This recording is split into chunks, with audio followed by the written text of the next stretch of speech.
Jokes are a way to keep ourselves entertained and enhance friendships among people. Did you know that in the same way, jokes can be used to create stronger bond between you and your partner? Join us in today's lesson as we get to understand how we can use jokes to enhance our marriage.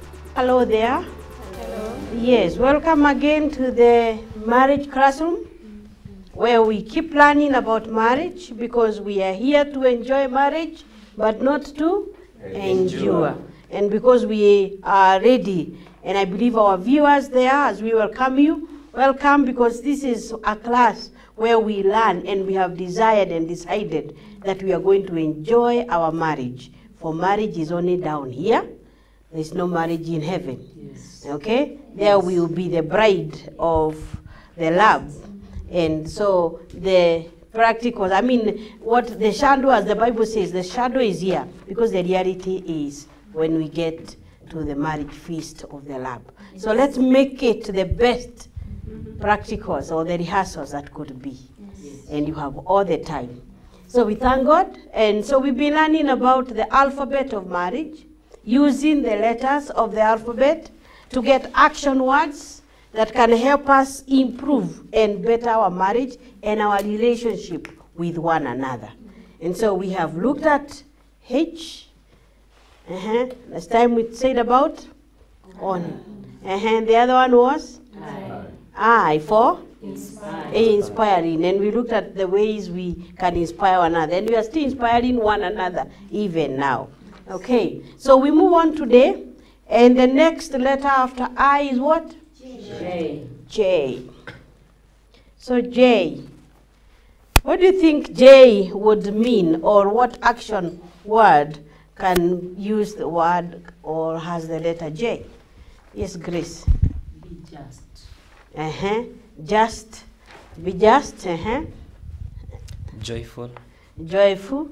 An action verb, like love. You know, when we say apologize, that is an action, okay? An apology is the noun. So I want an action, a verb, what you are to do. Juvenate. Juvenate, yes. Joke. Joke. Yeah, I can see Muna Cheka because it's joke. Another one? Join. Join. Join, yes. Gist. Yes, just. The same as joke.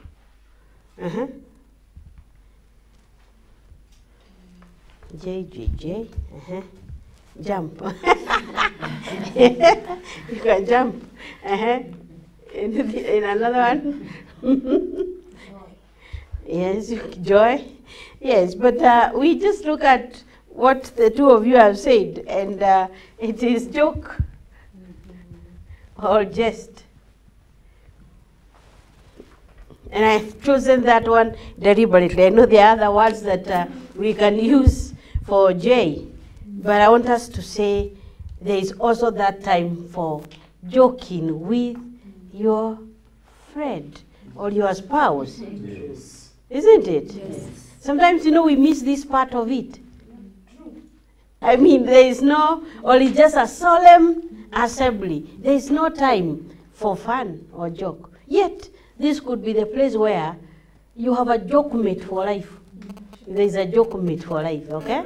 Yes, but you know, the problem is if we, as we said last time, if you have not recognized the role of that other person, so you almost feel like, I don't even have time with her, I don't have time for him or with him, because you've never known who he is. But if he's a companion for life, if like the verse Amos 3 verse 3, when it talks about can two people walk together unless they're in agreement. Yes. When people have decided to walk a journey, you make it lighter as you walk along, and you're making fun of the journey. Yes. Because you become part of that journey, okay? Yes. So we are going to look at how we can joke or poke fun with, or have fun with our spouses, our husbands and our wives. And sometimes I know this might be one of the, what you call the tallest orders. You know, when you say that's a tall order. I mean, naeza cheka na mke wangu, can I love with my husband? You know, some people will think yes elsewhere, lakini ukifika kuna hiyo sura. And why? Or he doesn't see any fun? What would... I mean, sometimes I find like I preserve a joke. I see something funny. And I know that I'm longing to go and tell, because there is a way of telling him and you understand how the joke was. More than if I told anybody else. Because at least he knows even what it meant for me or what it was. And sometimes, I don't know, okay, why? I mean, what do we mean about joking? Maybe somebody is saying, you know, when sometimes it becomes so serious, we think joke. Mkristo hatakiwi kuwa mchezo. Okay? There are people who think, oh, no, there's no, you know, you don't make fun. Everything should be serious. Yes, Pastor. Wengine wanafikiri a joke. I think it, okay, the reason as to why that has become an elephant is because some of the traditions where people are brought up knowing that a man is not supposed to joke, he's supposed to be very serious giving orders, and what he says he means the same. Like when we were growing, we didn't know that we would even joke with our father. It was very serious. So you once saw him and you would run to the best you can and at least make yourself busy. So if that kind of a person or a person that is brought up in such kind of a family has seen the father being a very serious man, then it would ruin their relationship with the spouse because the same seriousness can be practiced in his or her family. But it is healthy to laugh, isn't it? Yes. The Bible talks about God laughing. So that means it's an emotion that can also be expressed. God laughs when maybe he looks at the plans of the wicked. Wonders now, this man, what is he really doing? It's like you're building house and then he knows it's not going to be. I mean, and there is that time when God can, you know, when the Bible says, I think Zephaniah 3:17, it says, the Lord our God in the midst of you is mighty. He will rejoice over you. When you are rejoicing, it's like you are happy, isn't it? Yes. I believe there is also, it is important. I know where the issue comes in when it comes to joke or jesting, because people think you are either telling a lie. Jokes do not have to be like lies. It is not like you're telling, you know, like you're, what do you call it? It's not like the mchongoano I see. That is not... sometimes it is what you call mean fun. You are making fun of the other person.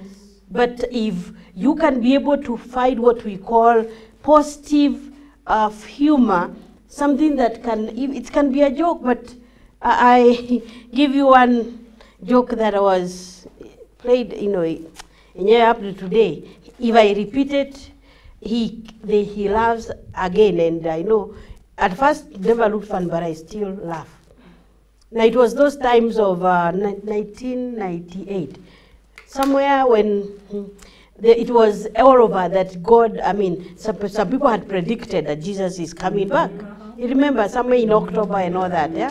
And so, no, I don't think that was what he had in mind, but my husband played something that up to today I've never forgotten. Now, what he did, I was sleeping, I think I was tired, so I came to the kitchen. I knew he was in the kitchen, I had him in the kitchen. But then, when he heard I was coming, he went and hid behind the door. Now, you open the door from the kitchen, it goes straight to the wall, but there is a gap there. But I never thought that gap somebody can reach there.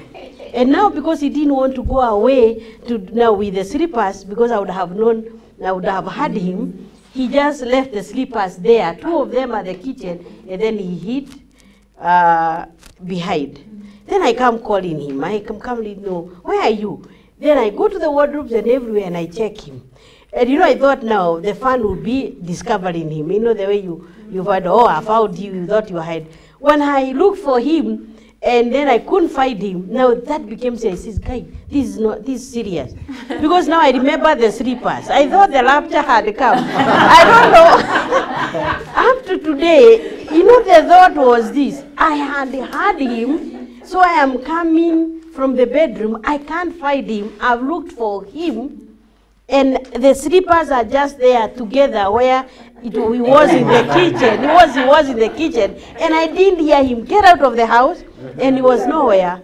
And sincerely, I remember saying, "Oh God, kwani umeniacha?" And I think now he realized the joke has gone, and I was so serious because now he thought now, indeed, why I was asking God, why did you leave me? Because I thought God had adopted my husband and has left me. Why was I left?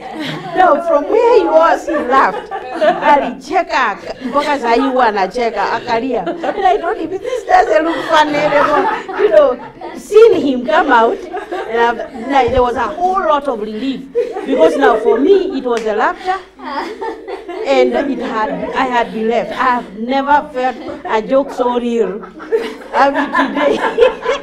But those two slippers there, and the fact that I looked for him and I didn't find him, that joke was one what you call a practical joke. But up to today, I still remember that one, and I knew he wanted now, you know, the joy of finding somebody, discovery. But then when I couldn't find him, that hide and seek, I thought he had gone. And that was very funny. So when we talk about joking, it is where we play or tell jokes to make the, you know, fun or be merry with a person. Okay? Or we laugh together with the person. Now remember, it is not laughing at. Because sometimes there are those jokes that people laugh at others. That's like the mchongoano. That is no longer fun. It's no longer joke. Jokes should be shared so that whoever tells a joke and the one who hears the joke laugh together. Yes. That is the purpose of a joke. To jest is to speak or act playfully, amusingly, or teasingly. So we're using the two words, the joke, that is to tell something that to make fun or merry with a person. And when we talk about jesting, it is to speak or act playfully, amusingly, or teasingly. To tease. We're talking about, here you are talking about fun, but here we are talking about you are teasing somebody, or it is playful. And here we make fun, or we make jokes. And it is important that in any marriage, for it to have iwe na radha, kuwe na wakati wa kucheka, and a time even to have fun. Sometimes it doesn't have to be even jokes. I'm talking about the jokes can also be also time of fun, where you can even play together. I mean, hata kama ni moja akibiza mwingine ashike, au nani atabeba mwingine. I mean, you've seen where somebody's just say, let me carry you. Even though you may go 5 steps and the other one can carry you, I think that is fun. And that is very important because it makes, I realize sometimes we like watching them on TV. Na tunaona Alejandro how okay having fun, but we have never thought this could be real. It can be us, because that is true. If you are truly married, then there is no way you should not enjoy what comes together with that package. So, and it's important not to take your life so seriously. You need time to laugh. Okay? Yes. But some things that you also have to remember. Anytime we are having a good time or fun, let it that you're not poking fun on the other person. We say carefully, you do it carefully and sensitively.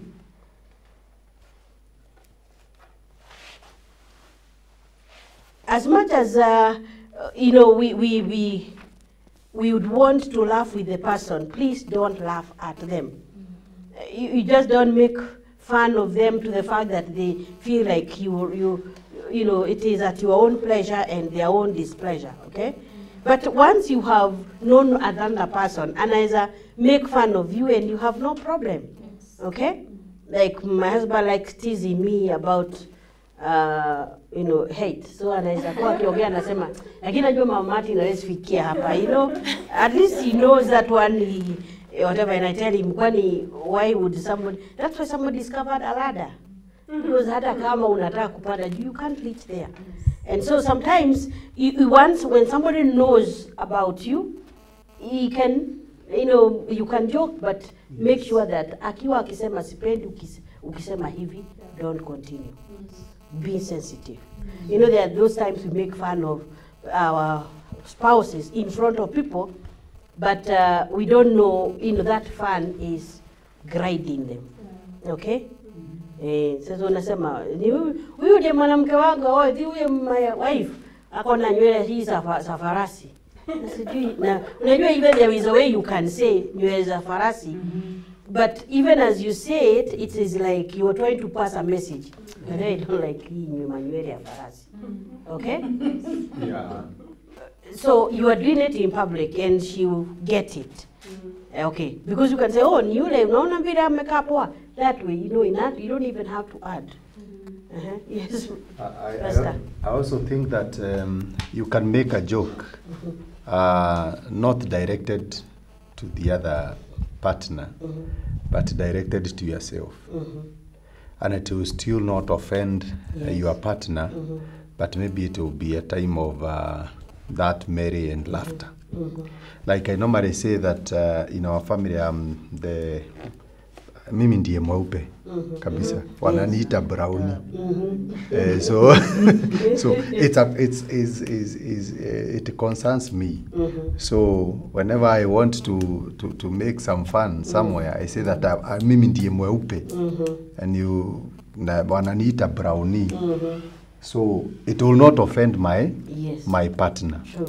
So a joke should not directly be, or should not always be directed towards the other person. You can make a joke towards something or yourself. Yes. And I think it would be a time of fun. And that's why it's very important, because if you are able to make fun of yourself or comfortable about yourself, the other person is comfortable with you. Okay, so sometimes I would wear a dress and look at myself and I say, I'm in shape. Round is a shape. For him, he doesn't have to tell you, uko kamto meno ile mkala mlamwasa na iko anaitwa mfupi mdogo tubo round hata uwezi jua tubo na mgogo. But you see, once you know who you are, then you realize you can even make fun of yourself, and somebody just will join you, other than when you fight, because the other person may be putting it on you because kuna kitu hapendi kwako, lakini put it as a joke, but it's grinding you. That's what we are saying. We should be very sensitive. We don't poke fun at each other when it is hurting the other one. And then also, it can be also looking for something funny around you. It doesn't have to be from one another. It can also be with among you. Like some of those games sometimes are harmless. Zingine za either you are having a ladder or hii kurudishwa nyuma and all that. Like there is one where you go somewhere, you are die, then unaingia jail, halafu unatolewa na fine au unaruka. That way even sometimes whoever is thinking is so bright. Kwa sababu ni kitu unaweka chini, inakupea moja, unajikuta tu umeingizwa jela. And the other ones are laughing at you and all that. Or you are laughing at yourself, because sometimes you wonder, kwa nini wewe ndiye tu unaingia jela, wengine waingia jela and all that. So what I'm saying, it can be something that you do together.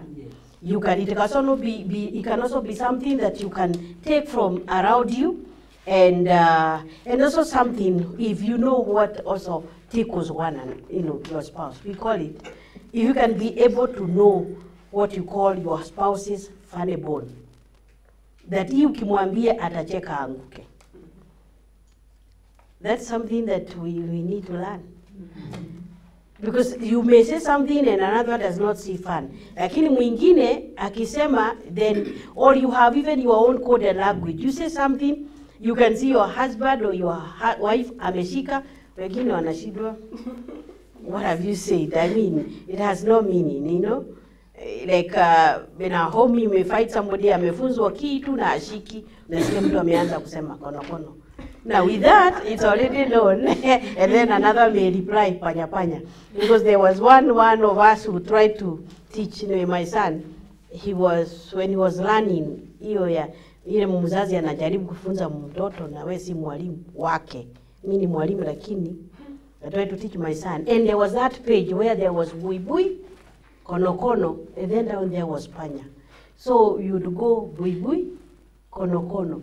Tukifika panya anasema panya panya.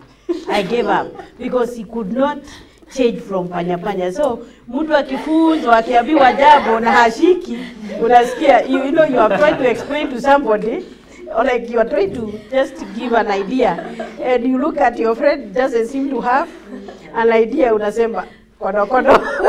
Lakini nasema panya panya amejua. You have tried to explain, give up because it is not going anywhere. Now you find you can have your own, because from your experiences, there are some things you have picked along the way in your family, what we call a funny bone.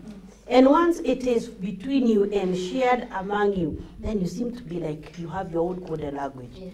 And sometimes it is one thing that really, I've said, know what tickles your spouse, or this, what you call funny bone. But also it's very important to know the right moment. You might miss it. You may have a very good joke. Lakini mtu amekuja na anakuambia vile amekuwa with a very hard day, anataka umsikize, then you are making fun. However much you want that person to participate in your fun, it will not go anywhere. So look at the right, whatever. And then there is also that time where you find things can be so serious, and then you make a joke and it's like you've made light of the moment. And that lightens also.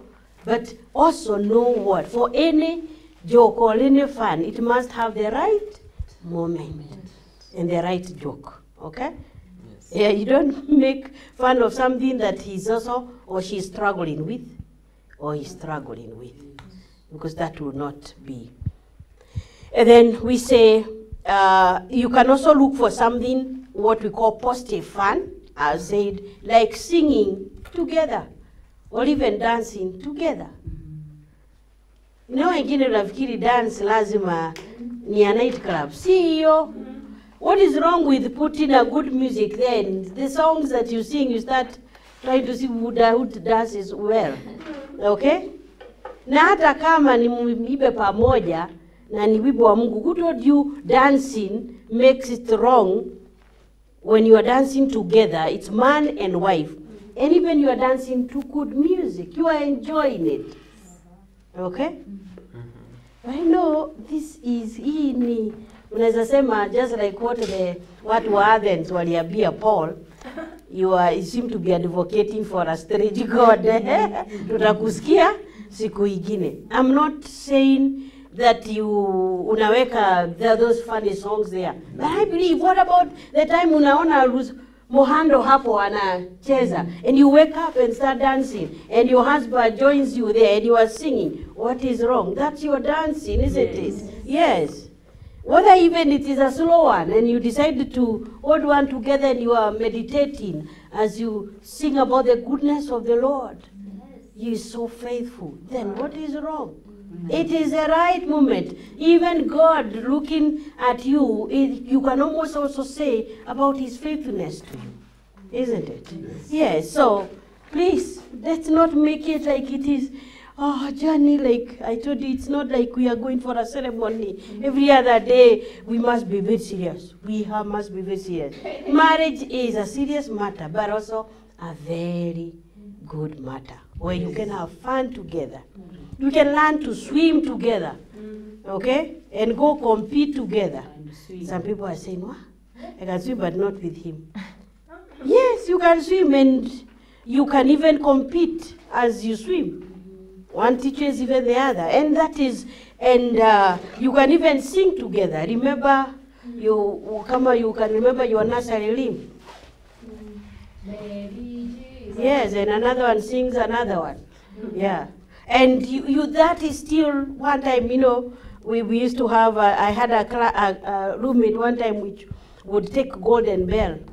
And you start from number one. You sing those we would know together, you sing. And then if you know one, you sing, maybe the other, and would sing at the top of our voices. I wondered whether we were all right, because sometimes, maybe looking backwards, I was wondering whether we were sober, Because we used to have uji that my friend would come from Meru.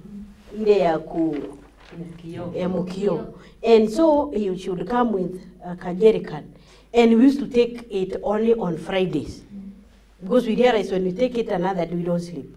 So we take it on Friday, and because we are Christians, and our house was at the end, we would start singing. And you know, we would sing half the night at the top of our voices. So I can imagine. So I was wondering later, were we sober anyway?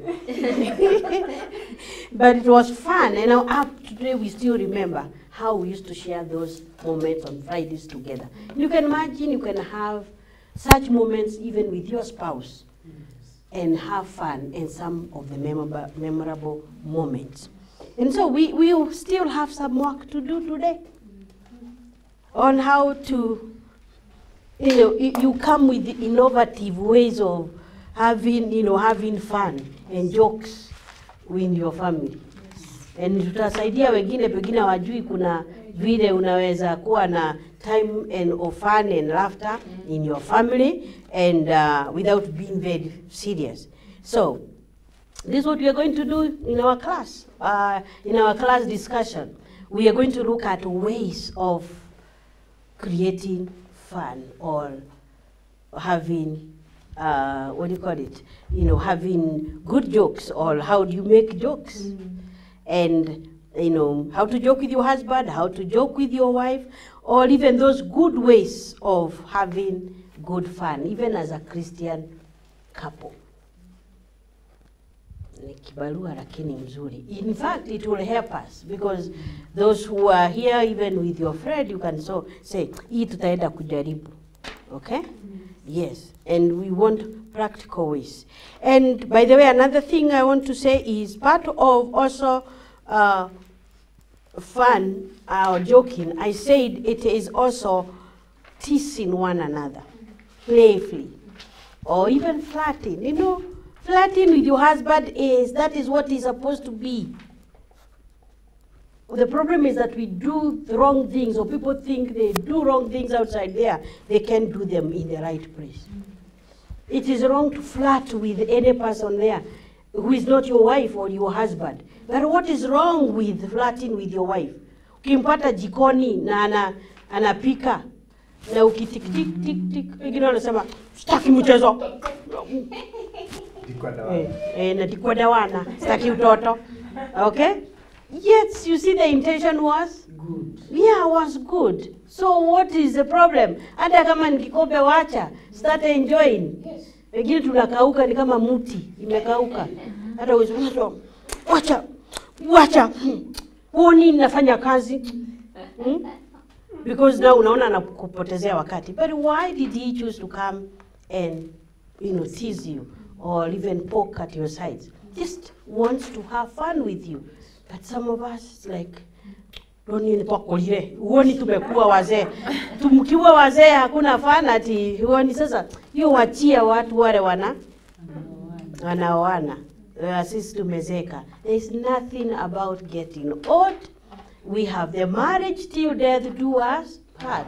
You should go and see even some of the old couples. Wako wawili na hata wengine hata anashika mwingine wakienda hivi. And they are still making fun. Bwana anasema, sasa wewe unatembea kama tortoise na wanaenda pamoja na unashindwa nani mwingine anaita tortoise na wote wanaenda pamoja kama tortoise. But they are still find fun and being together. And that's what God would want us to have. So it's important that we also have those moments. They spice up the marriage and they give us time even to always have good memories. Okay? Yes. Yes. Ni dawa, by the way, ni dawa ya roho. Kabisa. Thank you. So those are the things that I want us to go in class and ask ourselves. Hiyo kicheko dawa tupate. Yeah, we know that kicheko ni dawa. Thank you, and we can stop the class now. We go for our discussions. Thank you. Ephesians 4 verse 2 to 3. With all humility and gentleness, with patience, bearing with one another, eager to maintain the unity of the Spirit in the bond of peace. In today's discussion during the break, karibuni sana tena, tumekuja kwa discussion room na tunaongelea leo, tulikuwa tunaongelea kuhusu jokes, na ni mzuri, jokes ni dawa katika marriage zetu. Na mnajua tu hatuwezi kuwa tunakanga kama stone face. Ni mzuri hata mzee akitoka kwa kazi anakuja anapata at least mtu amechangamka, na unajua hata hiyo ni dawa.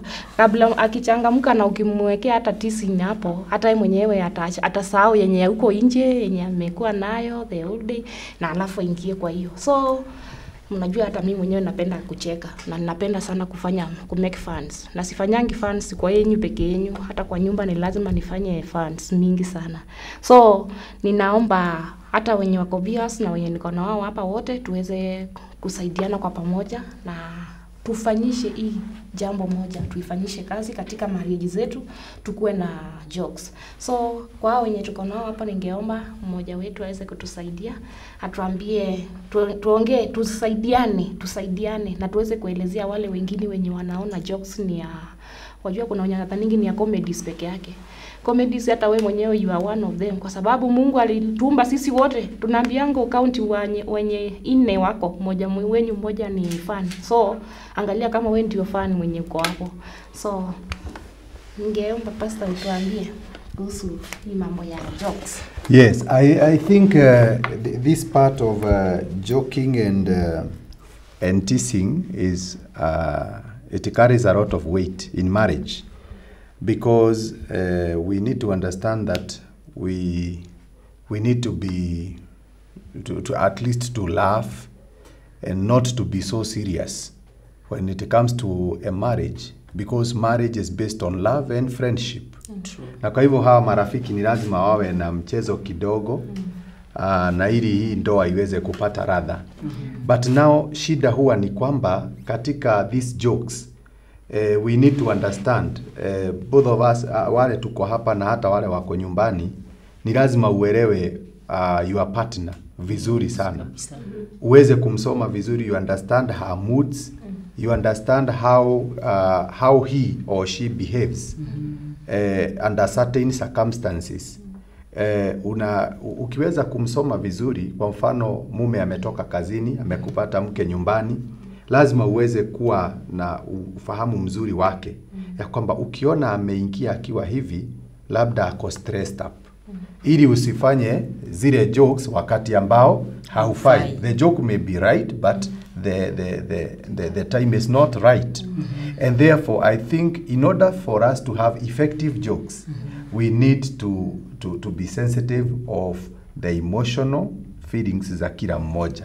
So ukiona mke labda anasumbuka pale, kuna jambo linamsumbua, amenyamaza, amekaa kimya, you first handle the issue before you get to that kind of a joke.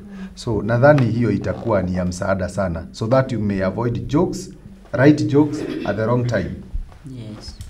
And also how unafikiria joke and fun in the marriage or in the family inasaidia sana ku strengthen the bond of love together. So I think some ways of creating fun in marriage, you can exercise together. You can decide to do some exercise together in the house, or maybe outside, or maybe do swimming together. As in kitu ambayo tu inaweza leta fun, inaweza leta jovial pamoja. Unaona, ina stimulate your moods, inawaleta pamoja, it bonds you together. Or sometimes maybe unasema kwamba today we are cooking together. So the moment mnacook pamoja, mnacheka, mnafurahia pamoja, it's that you look for that thing that can bond you together and can bring fun. Na itasaidia sana ku strengthen our marriage bonds. Okay, kama sasa hii generation yenye tuko ambao wanaingia kwa ndoa ama wenye wako hapo mbele yetu, unapata ya kwamba mtu anasema hiyo mambo ni ya watoto, hiyo mchezo ni za watoto. Ukienda kumguza anakuambia wewe achana na mimi, sitaki ujinga. Unapata mpaka inafikia ni matusi. But inakuwa ni vizuri tuelewe ya kwamba kama vile wengi wetu wamesema, kama hiyo yenye mwalimu ametupea kwa class example, hiyo ya kukuja unapata, tuseme sasa mimi niko jikoni ninaosha vyombo ama ninapika, my husband anakuja ananitekerenya huku. Alafu mimi badala ya nichukue ile nafasi nimpe muda na mimi pia, kwa sababu hawezi akawa, si obvious ndio aanze kucheza, alikuwa amenisoma na ameona kabisa I'm at the right moment. Na yeye anataka hiyo, because mostly, wacha niseme hii, kwetu sisi ladies ndio tunaharibu mambo. Unaambia mtu mimi sitaki hii mambo, kwani hii mambo umetoa wapi? Kwa sababu mawazo yetu bado hayajakubali ya kwamba mimi na mume wangu tunaweza cheza. Mume wako anaweza kupata umewekelea miguu hivi kwa kiti, akugware kwa miguu. Una notice ni mchezo anataka mcheze, lakini sasa wewe unakuja miguu na unamwambia wewe wachana na mimi, hii mchezo ya watoto sitaki. Hiyo hapo inaleta mambo ingine ya kuharibu mpaka ndoa. Na ataenda kutafuta mahali atapata nafasi ya kugwarwa miguu ama mahali pa kucheza. So ni vizuri wakati tunapoongea kuhusu jokes, let us give jokes a place in our marriages so that our marriages can stand. Tusije tukasema ati ya kwamba tuko na ugwana mwingi, sababu ndoa mingi zinaharibiwa na ugwana. Ule na serious stone face kwa ndoa. Wewe mume ukiingia uko hapo kwa kiti sasa na shughuli zako, na yeye mke ako jikoni, hata hakuna mtu anaongea na mwingine. Chakula ikiiva ndio hii chakula, hata mkikula hakuna mwenye anaongea na mwingine. So jokes in the marriage are so good. Kama juzi ninakumbuka my husband akiniinua hivi juu, ninamuuliza unainua hizi kilo zote? Nimeinua 8. Unainua hizi kilo zote? And it is fun. For sure it is fun. Yes. I would say when you're having these jokes in the marriage, they make us to open up. Yes. You open up so much. Kiwango cha perhaps you doesn't know wakati mume wako anaweza kuwa kicheza, anaweza open up to kiwango gani. Lakini unakuta when you joke, when you play around, mnakuta kumbe tunaweza play game fulani. And now it makes both of you easier to go on each other. Yes. Okay, I see on the matter of joke, there is also the point of what, as in when you're joking, what was your intention in the first place? For example, my husband anaweza toka kazini akiwa amekasirika sana, maybe kumekuwa na issues. Then ananiambie mtu fulani amenikasirisha sana. I can make a joke to make him feel it was not such a big deal. Like mwambie I can imagine how he was looking like. So nafanya hivi. So ataacha concentrate on what he was told, but see the joke about. Lafu anza kuona it was not that serious. Ama nimwambie I can imagine vile alianguka. Ukianza kuifanya something inatoa the seriousness about how bad that thing was to it can be something better. To make life look like it is never that serious. I mean, you can have something but it is never that serious. Yes. Also one of the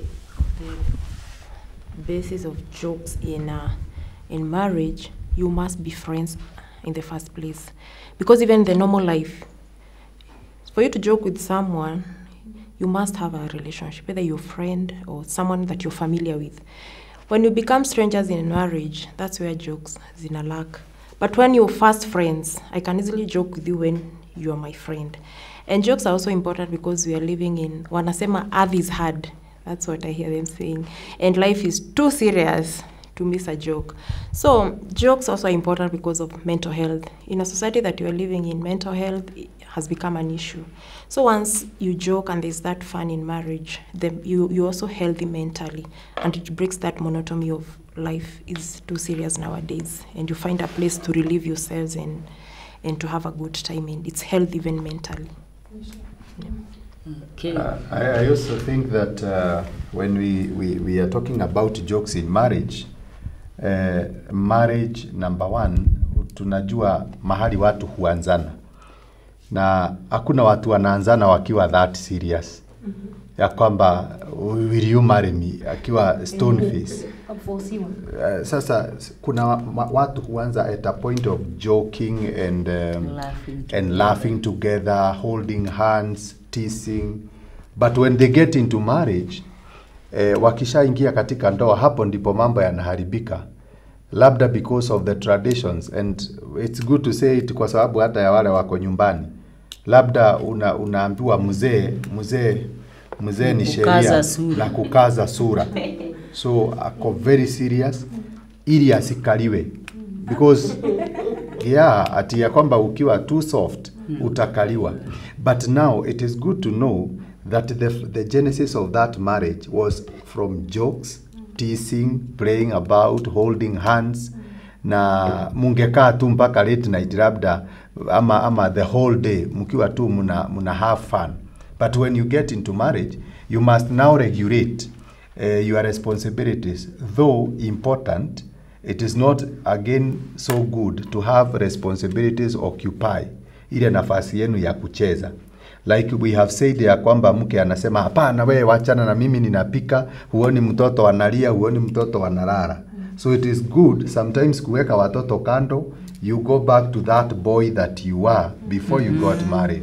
You go back to that girl that you are kabla watoto waingie. And that is why we were talking about third party sometimes back, ya kwamba waweke pembeni kwanza.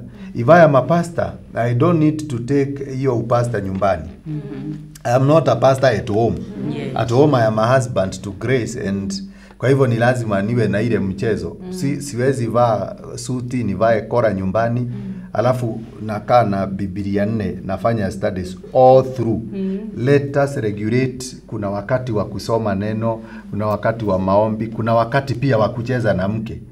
And it is not demonic, it is still godly, because ndoa ikisimama bas hata kanisa na hata imani itasimama. So we regulate some things, tusiwe tuna overdo some things. Kama wewe ni askari pale, labda unaenda nyumbani, ni kama sasa mko kwa ile parade, uko very serious, unataka tu kuangalia mahali pamoja, hata ukiguzwa unaleta shida.